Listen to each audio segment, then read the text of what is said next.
Good one, Burny. Hey, I didn't see you there. You're right in time for marshmallows. Burny the Bear and I were just talking about our favorite thing, campfires. We're talking about how to make them safely, keep them going like a badass, and we're going to teach you everything you need to know about fire safety. That way you don't get burned like you did in your last relationship, right? You might say it sparked quite the conversation.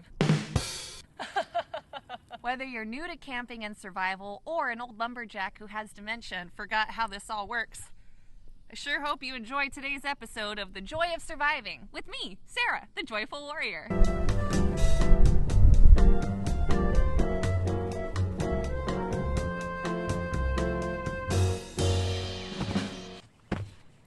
The art of fire making has been around for hundreds, if not thousands, or millions, or gazillions of years.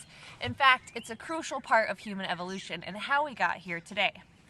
Now, today, we don't need it for the same reasons, but in a survival situation, you need fire not only for warmth, but for light, cooking.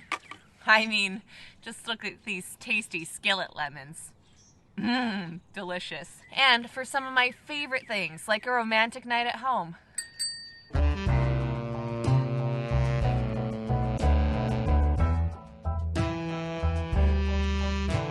Or s'mores. Or even better yet, scary stories. Okay, let's go.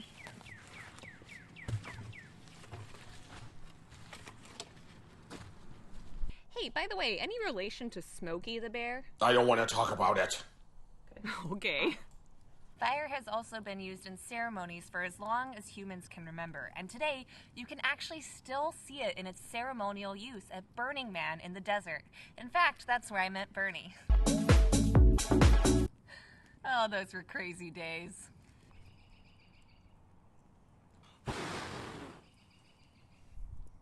Looks like Burny's gonna get arrested for larceny. Again. More importantly, he's making a classic newbie mistake. Oh, Burny, no wonder you look like scat. Doing something like putting a piece of paper under a bunch of big logs like this is not the right way to start a fire. In fact, you need 4 different things to start a badass fire. Let's check them out.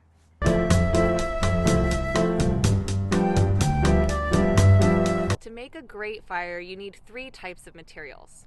You're going to need fuel, that's the big stuff, kindling, which is smaller stuff, and then tinder. Tinder is light, fluffy stuff, or even paper. Now, all these things like dead leaves and dried grass make great tinder, and as you start to get a bunch, you actually want to make a little bit of a bird's nest. It's called a bird's nest because it looks like a bird's nest.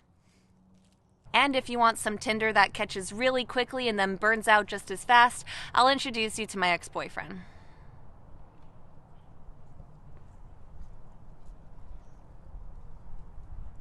It's probably time to move on.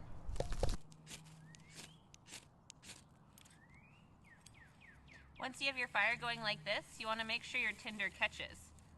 A great way to do that is turning your tinder bundle up and over because heat rises. And then you can start to put on your smaller pieces. I love this smell. You want to make sure all your materials are as dry as my sense of humor, because if you have wet wood, it'll go up in smoke, literally. But smoke can actually be a good thing, especially if you're trying to deter things like mosquitoes and other pesky bugs. Fun fact, I was in the quarantined ICU for an entire week and almost died because of mosquitoes. So if you want to hear that story, subscribe to the channel or my blog in the description below.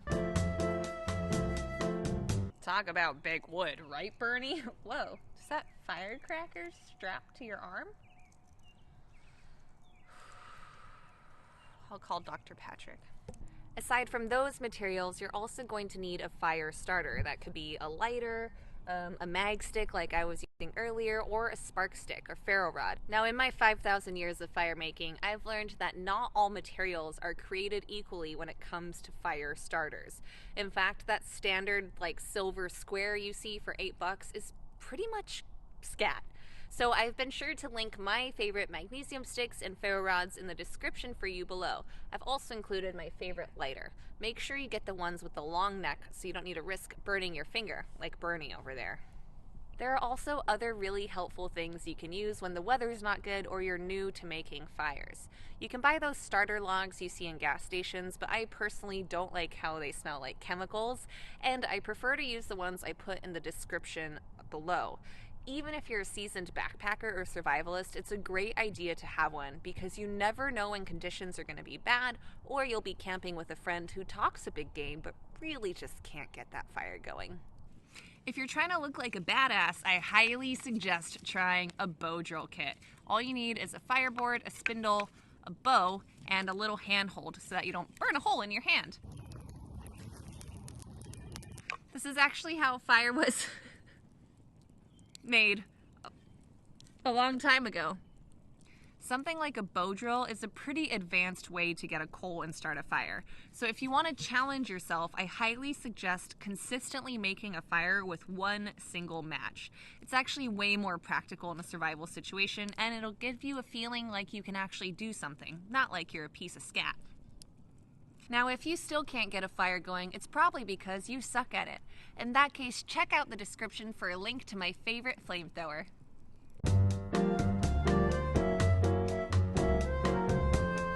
Speaking of hits, I want you to comment your best fire pun in the comments below. The winner of the pun contest wins an all-inclusive bikini getaway vacation with none other than Burny the Bear.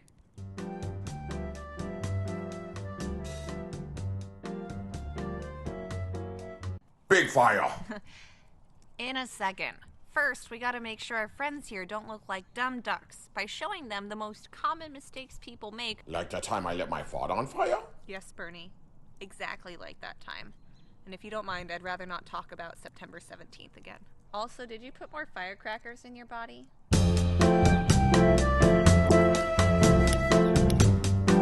It's incredibly important that you contain your fire. You can use something like a ring of rocks, dig down into the earth, or just use a fire pit. There's even really cool things like the Dakota fire pit, but we'll go over that in another video, so you know what to do. Make sure you don't have anything flammable near the fire, and that includes your hair and clothing. I know that's really obvious, but people still make that mistake all the time. Just look at these guys. Yo, I'd like to take this moment and memorandum for all the homies. My friends of the fire farts, you have captured my heart, but your life is no more, cause you ended like a small. When you need to adjust your fire, make sure you don't stick your hand into a burning log to move them. Instead, use a fire stick. When you're breaking your firewood, make sure you have it facing away as you break. That way you don't get anything in your eyeball, silly goose. Sometimes you're not allowed to make them, and it could be because of weather or conservation efforts, so it's really, really important to follow those rules. It's actually really not that bad to just hold your hand over the fire for— Ah! Just kidding. There you have it, the essentials of keeping a great fire and staying safe.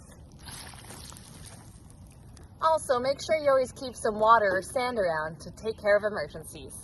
Until next time, thanks for joining me, Sarah, the Joyful Warrior, on The Joy of Surviving.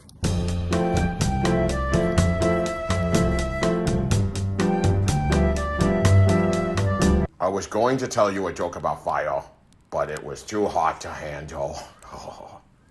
Why did the firewood break up with the kindling?